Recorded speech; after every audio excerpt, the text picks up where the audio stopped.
এই মাঠটা তো সব যুদ্ধ হয়ে যায় এগুলাতে নাকি? হ্যাঁ, এই সব মাঠ যুদ্ধ হয়েছে। আমের বাগান ছিল, বিরাট বাগান।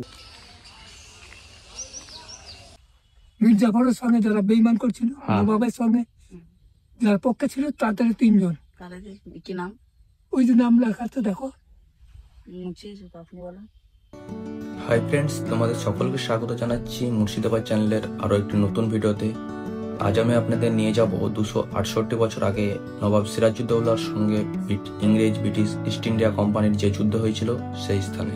1757 সালের আগে বাংলা ছিল ভারতের সবচেয়ে সমৃদ্ধ অঞ্চল। ধান, রেশম, বাণিজ্য সবকিছুতেই সমৃদ্ধ। বাংলার শেষ স্বাধীন নবাব ছিলেন সিরাজউদ্দৌলা। তিনি ব্রিটিশ ইস্ট ইন্ডিয়া কোম্পানিতে রাজনীতিতে হস্তক্ষেপ সহ্য করতে পারেননি। ঠিক তখনই শুরু হয় ষড়যন্ত্র। মীর জাফর, জগৎ শেঠ, নুইচাঁদ এরা সবাই ব্যক্তিগত স্বার্থে নবাবের বিরুদ্ধে ইংরেজদের সঙ্গে হাত মেলায়। এটা হলো পলাশীর প্রবেশদ্বার। এই পথ ধরে আরও 3 কিলোমিটার পথ অতিক্রম করে আমরা পৌঁছে যাব পলাশীর যুদ্ধ ময়দান বা পলাশীর মনুমেন্ট। দুই দিকে সারি সারি গাছের সৌন্দর্যের মধ্যে দিয়ে আমরা পৌঁছে গেলাম পলাশীর সেই মনুমেন্টে। 268 বছর আগে এখানেই সংগঠিত হয়েছিল বাঙালির মুক্তির লড়াই।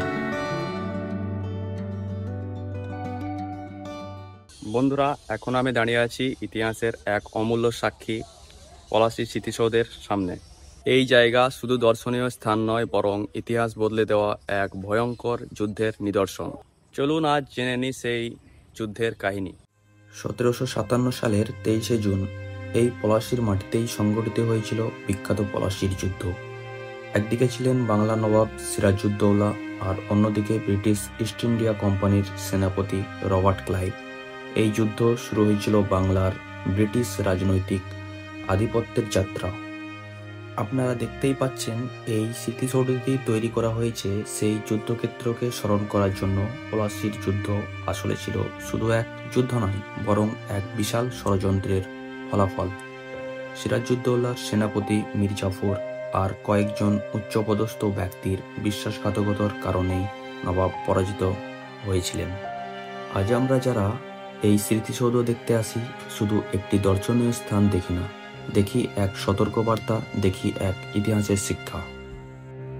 চলুন এবার যাওয়া যাক সিরাজউদ্দৌলার সেই 3 জন বীর সেনাপতির শহীদ স্তম্ভের অভিমুখে।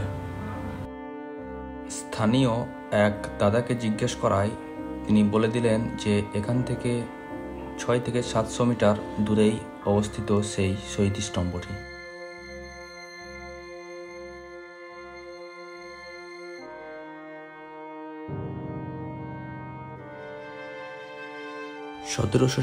সালের 23শে জুন ভাগীরথীর তীরে পলাশীর আমবাগানে রচিত হয়েছিল বাংলার ইতিহাসের এক ভয়ঙ্কর অধ্যায়। এটাই সেই জায়গা। সেদিন শুধু বাংলার স্বাধীনতার পতন হয়নি, বরং ভারতবর্ষে ব্রিটিশ শাসনের ভিত্তিও স্থাপিত হয়েছিল।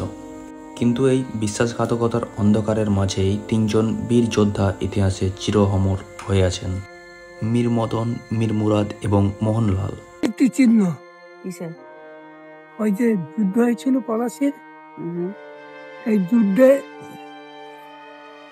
এই মীর জাফরের সঙ্গে যারা বেইমান করছিল, নবাবের সঙ্গে যারা পক্ষে ছিল তাদের 3 জন। কি নাম? ওই যে নাম লেখা তো দেখো। মীর মদন ছিলেন সিরাজউদ্দৌলার সেনাবাহিনীর কামান বিভাগের প্রধান। তার দায়িত্ব ছিল কামান দিয়ে শত্রুপক্ষকে আক্রমণ চালানো। দ্বিতীয় বীর সেনাপতি ছিলেন মীর মুরাদ। তিনি ছিলেন সাহসী অশ্বারোহী বাহিনীর অধিনায়ক। এবার আসি মোহনলালের কথায়। মোহনলাল ছিলেন নবাব সিরাজউদ্দৌলার হিন্দু মন্ত্রী, উপদেষ্টা এবং সেনাপতি। তার মূল দায়িত্ব ছিল সেনাদের সমন্বয় ঘটানো।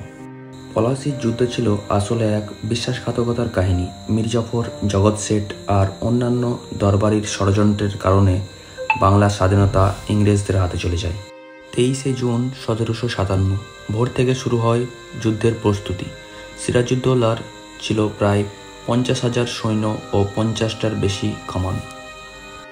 কিন্তু সেই বিশ্বাসঘাতকতার মাঝে ইতিহাস মনে রাখে মীর মদনের আত্মত্যাগ, মীর মুরাদের সাহস আর মোহনলালের বিশ্বস্ততা।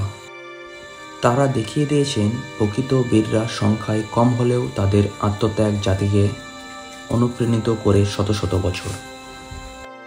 তাদের আত্মত্যাগ আমাদের শেখায় দেশপ্রেম মানে কেবল জয় নয়, দেশপ্রেম মানে শেষ মুহূর্ত পর্যন্ত কর্তব্যে অটল থাকা। আজকের প্রজন্ম যদি এই শিক্ষা মনে রাখে তাহলে হয়তো কোনো শক্তি আমাদের দমাতে পারবে না। পলাশির যুদ্ধ আমাদেরকে শেখায় জাতির মধ্যে যদি বিশ্বাসঘাতকতা জন্ম নেয় তবে হাজারো শক্তি দিয়েও বিজয় সম্ভব নয়। ঐক্যই আমাদের শক্তি, বিভেদ মানেই পতন। বলা বলে মানে এই মাঠটা তো সব যুদ্ধ হয়ে যায়। এগুলাতে নাকি? হ্যাঁ, এই সব মাঠ যুদ্ধ হয়েছে। আমের বাগান ছিল, বিরাট বাগান, সে বাগান কাটা পড়ে গেছে। হ্যাঁ, দেখুন কি হইতো। এটা এটা হচ্ছে মীর বদর মোহনলাল আর মীর কাসেম, তিনজনের? এর নাম তিনজনের। ও এরা নবাবের সৈন্য, এরা আচ্ছা। বুঝেছা, নবাবের সৈন্য।